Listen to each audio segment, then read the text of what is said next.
गांव समोडी पंचायत में दरीबा तहसील जिला भीलवाड़ा में व्याप्त विभिन्न प्रकार की समस्या के बारे में ज्ञापन दिया गया, जिसमें मोतीलाल सिंघानिया जिला संयोजक संविधान बचाओ संघर्ष समिति, एक प्यारूलाल बैरवा, रामेश्वर बलाई जिला अध्यक्ष भीमार्मी, लोकेश बसीटा, भेरूलाल रैगर, विनोद कुमार हरिजन आदि उपस्थित थे।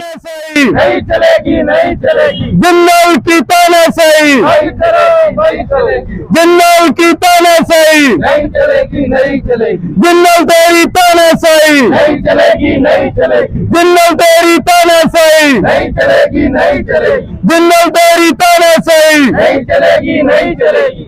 ज्ञापन दिया आपने, जो किस संबंध में दिया?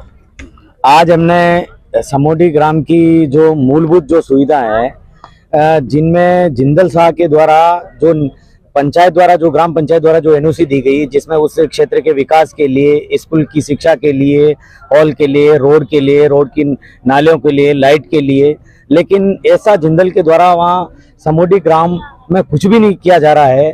पूरे गांव में कीचड़ है। जिंदल के जो लोडिंग डंपर है और ट्रेलर है, इनके द्वारा वो रोड पूरी टूटी गई है। पूरे में कीचड़ भरा हुआ है।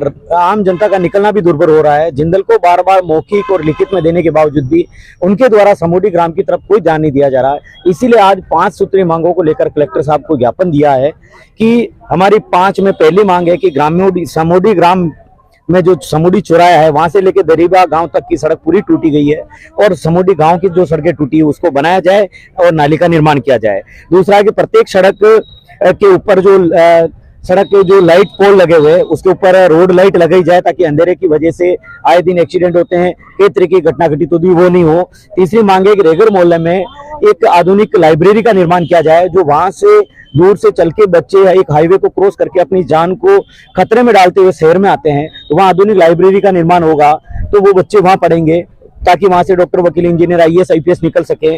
और चौथी मांग हमारी ये है कि वो स्कूल के अंदर कीचड़ भरा हुआ है, खेल ग्राउंड नहीं है, तो स्कूल के अंदर एक हॉल का निर्माण हो, CC ब्लॉक, पेवर ब्लॉक लगे और एक खेल मैदान का निर्माण हो। तो ये इन 5 मांगों को लेकर आज हमने कलेक्टर साहब को ज्ञापन दिया है। समोडी ग्राम के समस्त ग्रामवासियों के साथ मिलकर हमने इन मांगों को लेकर ज्ञापन दिया है। अगर ये समय रहते अगर ये मांगे पूरी नहीं मानी जाती, अगर नहीं की जाती है, तो उसके बाद आपका अगला कदम क्या होगा? हमने कलेक्टर साहब से अवगत कराया है। यदि 5 दिन में हमारी बातों पे ध्यान नहीं दिया था तो समस्त ग्रामवासियों के द्वारा एक आम मीटिंग करके हम लोग जिंदल के खिलाफ आंदोलन करेंगे, क्योंकि जो खनन नीति है, जिसमें इस जिंदल के जो खनन क्षेत्र के आसपास के जितने भी गांव आ रहे हैं, उनकी मूलभूत सुविधाओं का निर्माण और उनको उपलब्ध कराना जिंदल की लायबिलिटी है, जिम्मेदारी है, लेकिन वो उससे मुकर रहे हैं। इसलिए हम आगे आंदोलन की रणनीति तैयार करेंगे।